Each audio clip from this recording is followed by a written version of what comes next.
ஞானிகளை வெட்கப்படுத்தும்படியாய் பைத்தியமான நம்மை கத்த தெரிந்து கொண்டாங்க. பலமுள்ளவர்களை வெட்கப்படுத்தும்படியா பலவீனமான நம்மை கத்த தெரிந்து கொண்டாங்க. இருக்கிறவர்களை அவமாக்கும்படியாய் இல்லாதவைகளாய் அற்பமாய் எண்ணப்பட்ட நம்மை கத்த தெரிந்து கொண்டாங்க. நான் ஆண்டவரால் தெரிந்து கொள்ளப்பட்ட சகோதரன் சகோதரி அந்த நிச்சயத்துக்குள்ளாய் வந்துட்டீங்கன்னா கர்த்தர் தம்முடைய வார்த்தையின்படி உங்களை தலை நிமிர்ந்து நிற்க செய்வாங்க. தேசத்துக்கே கர்த்தர் ஆசீர்வாதமாய் வைப்பாங்க.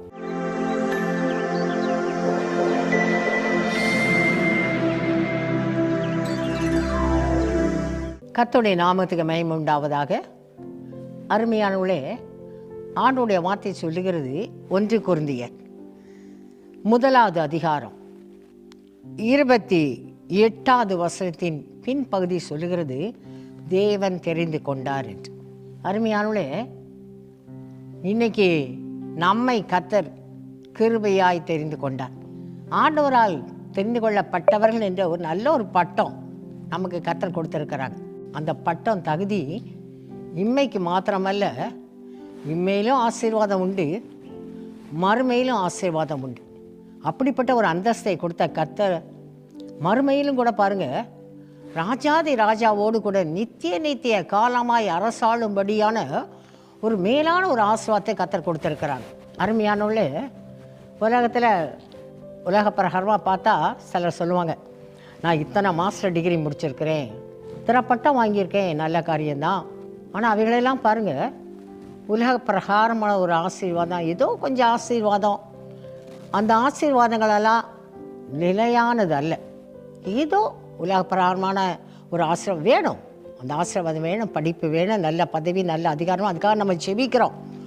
ஆனால் அந்த ஆசீர்வாதம்லாம் நிலையானதுன்னு சொல்ல முடியாது. ஏதோ ஒரு ஆசீர்வாதம் உண்டு. ஆனால் ஆண்டவர் கொடுக்குறாங்க பாருங்கள், இன்னைக்கு உங்களையும் நீ பார்த்து தேவன் தெரிந்து கொண்டார், தேவனால் தெரிந்து கொள்ளப்பட்டவர்கள் இந்த ஒரு பெரிய அந்தஸ்தை தகுதியை கர்த்தர் நமக்கு கொடுத்துருக்கிறாங்க. அந்த ஆசீர்வாதம் இம்மையிலும் மறுமையிலும் ஆசீர்வாதத்தை பெற்றுக்கொள்ளும்படியா ஒரு நிலையான ஒரு ஆசீர்வாதம். இன்றைக்கும் உங்களை கர்த்தர் குடும்ப ஆசீர்வாத நிகழ்ச்சியை பார்க்க உங்கள் குடும்பங்களே கர்த்தரால் தெரிந்து கொள்ளப்பட்ட குடும்பம். உங்களுக்கு கர்த்தர் பாருங்க மேலான ஒரு ஆசீர்வாதம், நம்ம நினச்சி கூட பார்க்க முடியாத ஒரு ஆசீர்வாதத்தெல்லாம் கர்த்தர் வைத்திருக்கிறாங்க. அதே வசனம் சொல்லுகிறது 1 கொரிந்தியர் 1 அதிகாரம் 27வது வசனம் 28வது வசனம் இப்படியாய் சொல்லுகிறது, ஞானிகளை வெட்கப்படுத்தும்படி தேவன் உலகத்தில் பைத்தியமானவர்களை தெரிந்து கொண்டார், பலமுள்ளவர்களை வெட்கப்படுத்தும்படி தேவன் உலகத்தில் பலவீனமானவர்களை தெரிந்து கொண்டார், உள்ளவைகளை அவமாக்கும்படி உலகத்தில் இழிவானவைகளையும் அற்பமாய் எண்ணப்பட்டவைகளையும் இல்லாதவைகளையும் தேவன் தெரிந்து கொண்டார். அப்போ தேவனால் தெரிந்து கொள்ளப்பட்டவர்களுக்கு கர்த்தர் வைத்துக்க உயர்ந்த உன்னதமான வழி என்னன்னா, ஞானிகளை வெட்கப்படுத்தும்படியாய் பைத்தியமான நம்மை கர்த்தர் தெரிந்து கொண்டாங்க. பலமுள்ளவர்களை வெட்கப்படுத்தும்படியா பலவீனமான நம்மை கர்த்தர் தெரிந்து கொண்டாங்க. இருக்கிறவர்களை அவமாக்கும்படியாய் இல்லாதவைகளால் அற்பமாக எண்ணப்பட்ட நம்மை கர்த்தர் தெரிந்து கொண்டாங்க. நான் ஒரு எளிமையான குடும்பம், எனக்கு ஒரு வசதி கூட கிடையாது, எனக்கு ஒரு சொந்த வீடு கூட கிடையாது, நான் எப்படி ஆண்டவருடைய நாமத்தை மகிமைப்படுத்த முடியும்? இல்லை, ஆண்டவரால் தெரிந்து கொள்ளப்பட்டவர்கள் இந்த ஒரு தகுதி, ஒரு அந்தஸ்தை, ஒரு மகிமையான ஸ்தானத்தை கர்த்தர் கொடுத்துருக்கிறாங்களே. அந்த கர்த்தருடைய கரத்தில் நம்முடைய ஏழ்மையை, நம்முடைய சிறுமையை பாராதபடி ஆண்டவர் சமூகத்தில் அர்ப்பணிக்கும் பொழுது இந்த நாள் ஆண்டவரால் தெரிந்து கொள்ளப்பட்ட உங்கள் குடும்பங்களை, பல குடும்பங்களை கர்த்தர் ஆசீர்வாதமாக வைப்பாங்க. இந்த நாளில் குடும்பமாக இந்த நிகழ்ச்சியை பார்க்கிற கேட்கிற உங்களுக்கு கர்த்தர் மறுபடியும் சொல்லுகிற வார்த்தை, உங்கள் குடும்பங்களை கர்த்தர் தெரிந்து கொண்டாங்க. தெரிந்து கொண்ட கர்த்தர் பல குடும்பங்களுக்கு உங்கள் குடும்பங்களை ஆறுதலின் குடும்பமாக வைப்பாங்க, ஆசீர்வாதத்தின் குடும்பமாக வைப்பாங்க. பல குடும்பங்கள் ஆண்டவர் அறிந்து கொள்ளும்படியாய், ஆண்டவர் அறியாத அநேக குடும்பங்கள் ஆண்டவரை அறிந்து கொள்ளும்படியாய் கர்த்தர் உங்கள் குடும்பங்களை தெரிந்து கொண்ட நோக்கத்தை கர்த்தர் நிறைவேற்றுவான். என்னேவா கர்த்தர் இப்படி பயன்படுத்துகிறார், என்னேவா கர்த்தர் இப்படி ஆசீர்வாதமாய் வைக்கிறாங்கன்னு சொல்லி நீங்கள் ஆச்சரியப்படுவண்ணமாய் இன்னைக்கு கர்த்தருடைய ஆவியானவர் உங்களோடு கூட பேசிக்கொண்டே இருக்கிறாங்க. அதை கர்த்தர் செய்ய போகிறாங்க. கர்த்தர் அப்படியா உங்கள் குடும்பம்லாம் மகிமைப்பட போகிறாங்க. இன்றைக்கி கர்த்தர் முதலாவது சொல்கிறாங்க, அந்த நிச்சயத்துக்குள்ளாய் வந்துருங்க. ஆண்டவரால் தெரிந்து கொள்ளப்பட்ட குடும்பம் என் குடும்பம், நான் ஆண்டவரால் தெரிந்து கொள்ளப்பட்ட சகோதரன் சகோதரி, அந்த நிச்சயத்துக்குள்ளாய் வந்துட்டீங்கன்னா கர்த்தர் தம்முடைய வார்த்தையின்படி உங்களை தலை நிமிர்ந்து நிற்க செய்வாங்க. தேசத்துக்கே கர்த்தர் ஆசீர்வாதமாக வைப்பாங்க. முதலாவது நிச்சயம் நமக்கு காணப்படணும். பாருங்கள், மோசேயுடைய வாழ்க்கையில் நம்ம பார்க்கலாம். மோசே பிறக்கும் பொழுது அந்த தேசத்தில் ஒரு சட்டம் போடப்பட்டிருக்கு, ஆண் பிள்ளையனா கொன்று விடணும். அப்போ மோசே உலகத்திற்குள்ள வந்த அந்த நிமிடமே மோசே அழிக்கப்பட்டு போகணும், ஜீவன் அழிக்கப்பட்டு போகணும். அப்படித்தான் ராஜாவுடைய சட்டம். அந்த கொலை செய்து கொன்றோடணும், ஆண் பிள்ளையானால் கொன்று போடுங்கள், அப்படி சட்டம் போடப்பட்டது நர்சஸுக்கே, மருத்துவச்சிகளுக்கே. அப்போ அப்படிப்பட்ட சட்டம் போடப்பட்ட நிலைமையில் மோசேயை அந்த தாய் 3 மாத காலம் ஒழித்து மறைத்து வளர்க்க முடியாத கிருபை அந்த தாய் பெற்றுக்கொண்டான். அதற்கு மேலே முடியலை. அந்த தாயும் பாருங்கள், மோசையை தாயின் கருவிலே தெரிந்து கொண்ட கர்த்தர் அந்த தாய்க்கு இன்னும் ஞானத்தை கொடுக்குறாங்க. ஒரு நாணல் பெட்டியை செய்து மோசையை அதில் வைத்து நைல் நதியிலே விட்டு அதை சகோதரியை அதை கண்காணிக்கும்படியாய் அந்த தாயாருக்கு ஒரு ஞானத்தை கர்த்தர் கொடுக்குறாங்க.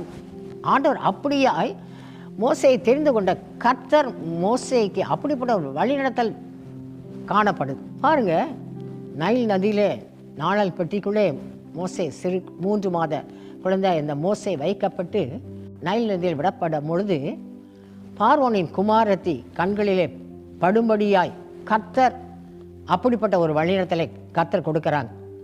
தேவன் அப்படி செய்கிறாங்க. பாருங்கள், பார்வோனின் குமாரத்தை அதை எடுத்து எவ்வளோ பெரிய ஆச்சரியம் பாருங்கள். கர்த்தர் எப்படி அழகாய் வழி நடத்துகிறாங்க, தேவன் எப்படி வழி நடத்துகிறாங்க. எந்த தாய் பெற்றாலோ அந்த தாயை வளர்க்கும்படியாய் கர்த்தர் வழிகளை திறக்கிறாங்க. சகோதரியை அந்த பார்வனுடைய குமாரத்தை கூப்பிடுகிறாங்க, சில காரியங்களை பகிர்ந்து கொள்கிறாங்க. தாயிடமே எந்த தாய் மோசையை பெற்றால் அந்த தாயை வளர்க்கும்படியாய் தேவன் அப்படியாய் அழகாய் வழிநடத்தாங்க. ஏன் தெரியுமா? தேவனால் தெரிந்து கொள்ளப்பட்ட சகோதரன் மோசே அழகாய் வழிநடத்துகிறாங்க. அது மாத்திரமல்ல, காலங்கள் கடந்து சென்றது. ஆண்டவர் மோசையை பார்த்து என்ன சொல்கிறாங்க? எகிப்தின் அடிமைத்தனத்தில் இருக்க இஸ்ரவேல் ஜனங்களை மீட்கும்படியாய் தேவன் மோசைட்டு சொல்லுகிறாங்க. ஆனால் மோசே என்ன சொல்லுகிறாரு? ஆண்டவரே, நான் அதுக்கு தகுதி இல்லை, நான் எம்மாத்திரம். இன்றைக்கி நம்மளும் அப்படி தான் சொல்கிறோம் இல்லையா? நான் எம்மாத்திரம், என்னால் முடியாதே தேவனுடைய நாமத்தை மகிமைப்படுத்த, ஆத்மா ஆதாயம் பண்ண என்னால் முடியாதே, ஆண்டோடைய ஊழியத்தை செய்ய ஞானம் இல்லையே சொல்லுகிறோம். ஆண்டவரால் தெரிந்து கொள்ளப்பட்ட மோசையை கர்த்தர் விடவே இல்லை. மோசைட்ட ஆண்டவர் சொல்கிறாரு, இல்லை எம்மாத்திரம், நான் எம்மாத்திரம், இதுக்கு இன்றைக்கி என்னால் முடியாது, எனக்கு அதுக்குரிய ஞானம் பலன் கிடையாது, திறமை கிடையாது, தைரியம் கிடையாது, நான் எம்மாத்திரம் சொன்ன மோசையை கர்த்தர் விடல். நான் உன் கூடவே இருக்கிறேன், நான் இருக்கிறவராகவே இருக்கிறேன் என்று சொல்லி கர்த்தர் அழகாய் கர்த்தர் மோசையோடு கூட பேசுகிறாங்க. மோசை கொஞ்சம் பலப்படுகிறார். ஆனால் திரும்ப என்ன சொல்கிறாரு? ஆண்டவரே தான் பலவீனத்தை பார்க்குறாரு. முதல்ல தனக்கு தைரியம் கிடையாது, ஞானம் கிடையாது, திறமை, நான் எம்மாத்திரனால இந்த இவ்வளோ பெரிய காரியத்தை செய்ய முடியுமா? இஸ்ரவேல் ஜனங்களை எகிப்தின் அடிமைத்தனத்திலேருந்து விடுவித்து கொண்டாரு, என்னால் முடியுமா அப்படின்னு கேட்டவரா? ஆண்டவர் சொன்னோன்னு நான் கூட இருக்கிறேன்னு சொன்ன உடனே அவருக்குள்ளே கொஞ்சம் ஒரு சம்மதம் வந்திருக்கும். ஆனாலும் பாருங்கள், திரும்ப என்ன சொல்கிறாரு? ஆண்டவரே, நான் திக்கு வாயும் மந்த நான் உள்ளவர். அப்போ ஆண்டவர் பாருங்கள், ஆண்டவரை தெரிந்து கொள்ளப்பட்ட மோசையை கர்த்தர் விடவே இல்லை. மோசையை பார்த்த கர்த்தர் என்ன சொன்ன? நான் உன் வாயோட வாயாக இருந்து பேசுவேன். உடனே பாருங்கள், தெரிந்து கொள்ளப்பட்ட மோசே தெரிந்து கொள்ளப்பட்ட தேவனுடைய கரத்தில் முழுமையாய் தன்னை அர்ப்பணித்து விட்டார். ஆண்டவர் அழகாய் நடத்தினாங்க.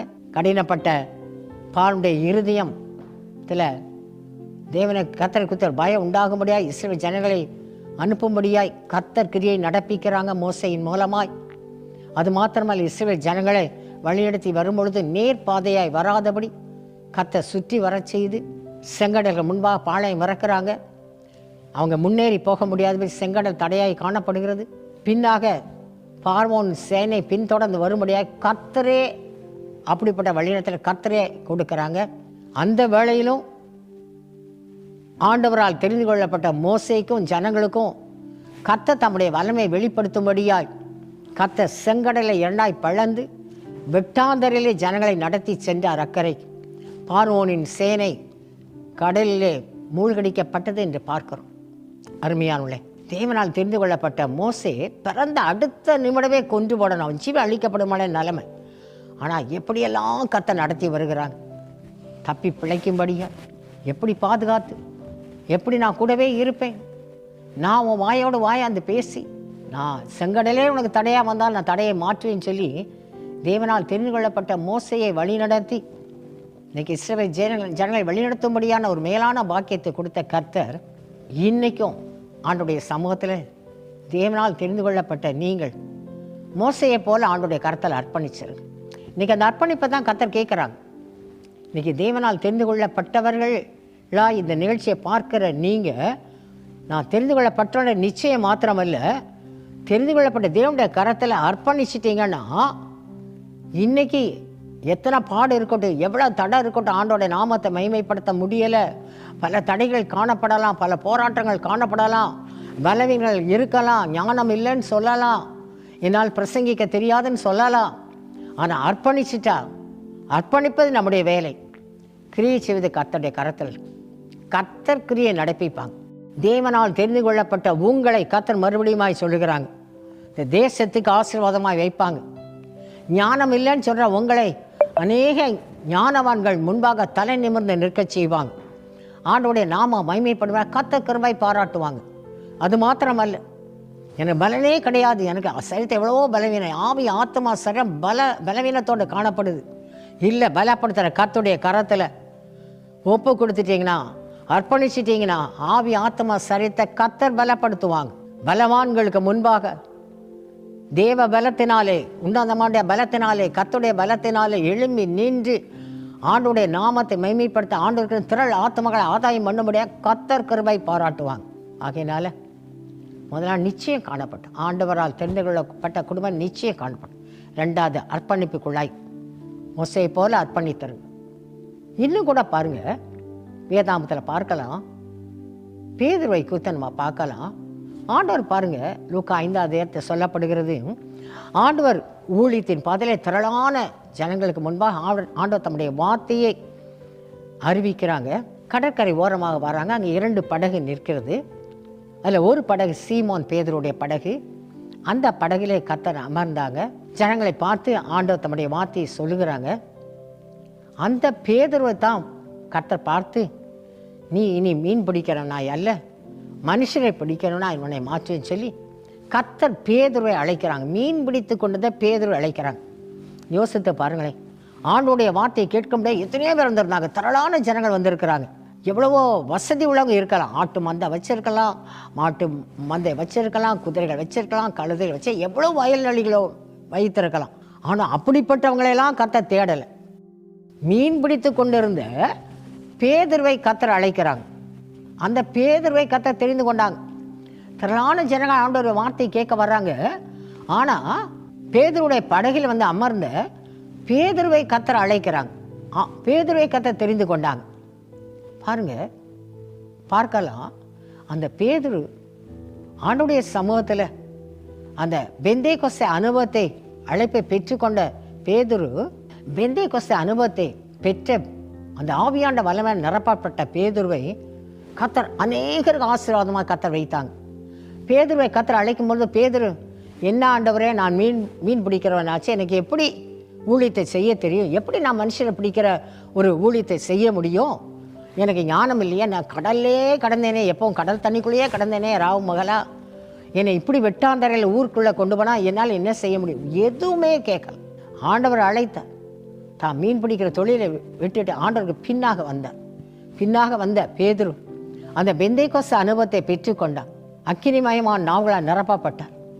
அந்த பெந்தேகொஸ்தே அனுபவத்துக்கு பிற்பாடு பேதுரு பிரசங்கித்த பொழுது ஒவ்வொரு நாளும் 3000 5000 பேர் சபையிலே சேர்க்கப்பட்டார்கள் என்று ஆண்டோடைய வார்த்தை சொல்லுகிறது.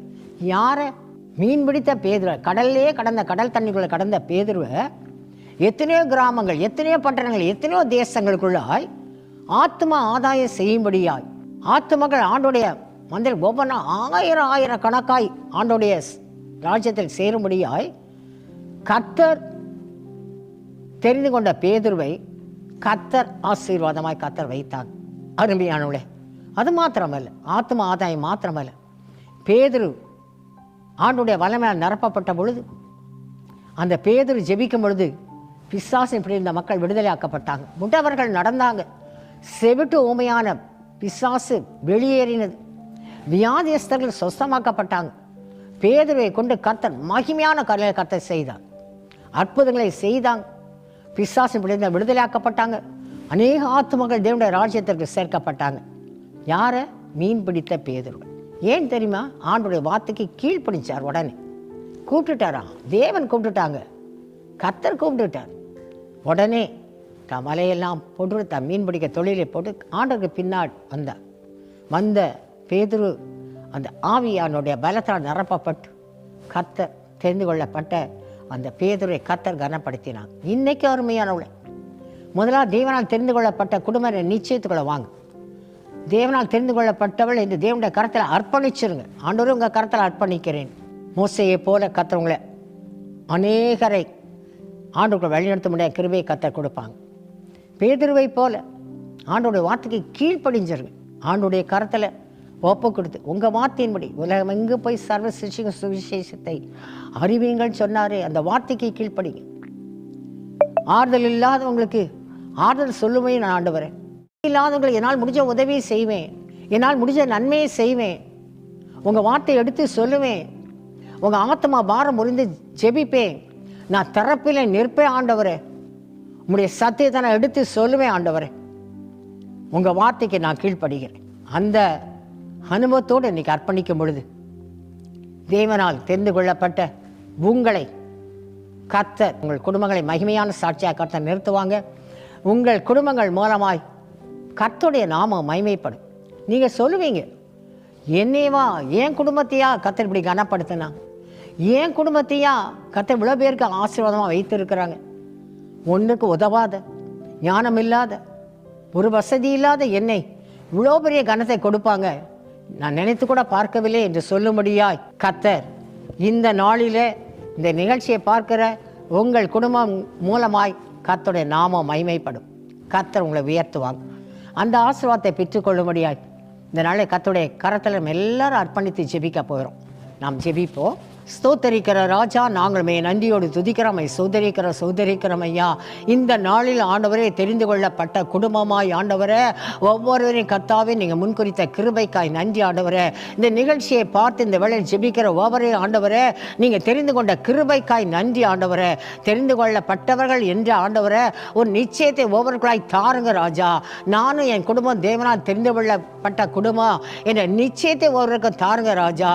யார் யார் இந்த நாளில் ஆண்டவரே நானும் என் குடும்பம் தேவனால் அழைக்கப்பட்ட குடும்ப நிச்சயத்துக்குள் வாராங்களோ, யார் ஆண்டவர் உங்கள் சமூகத்தில் அர்ப்பணிக்கிறாங்களோ, யார் யாரெல்லாம் ஆண்டவரே ஊழியன் மேல் விழுந்த கடமை தேவன் என்னை தெரிந்து கொண்டார் என்று ஆண்டவரே உங்கள் சமூகத்தில் உங்கள் வார்த்தைக்கு கீழ்ப்படிந்த ஆண்டவரே இனிமேல் திறப்பில் நிற்பேன் ஆண்டவரே.